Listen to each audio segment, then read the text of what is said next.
Okay, so now we're going to talk about some common pitfalls that we have here at Valley Regional.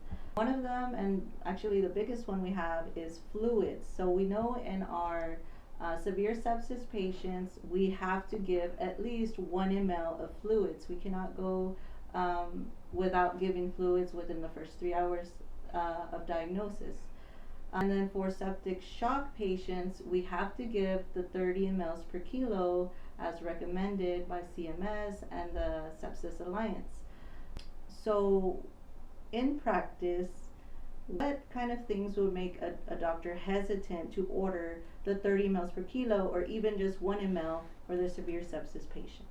Sure. So some of the ways that we tend to fall out is, like you said, we're not ordering enough fluid or we're not giving enough fluid within the amount of time that we need to meet the criteria, whether that's because a patient has a contraindication like CHF, liver cirrhosis, or end-stage renal disease where we can't give them too much fluid without potentially risking them becoming fluid overloaded and causing more issues.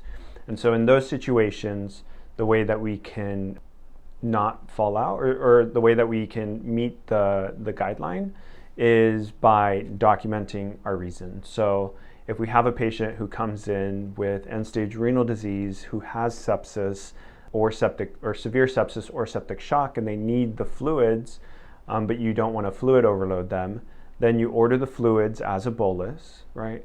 And then you have to document why you didn't give the excess fluids or the recommended fluids.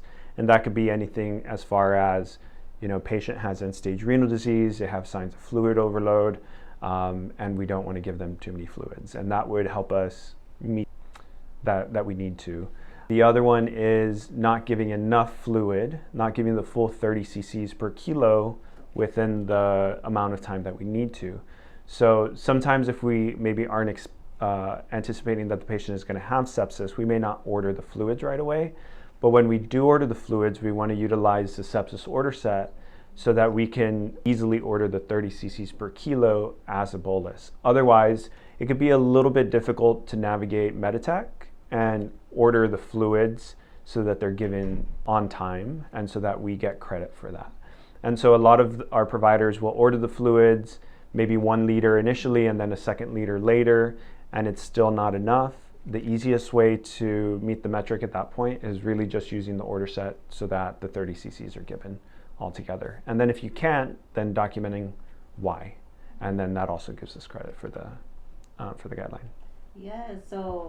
Yes, wonderful explanation. So the takeaways from here are, 1, please use the order set. It does have the 30 mLs per kilo. And if you are going to give a bolus that's less than the recommended dose, documentation is key. Just documenting why you're limiting fluid bolus will cover us and we'll go ahead and meet that metric. Cool. Thank you.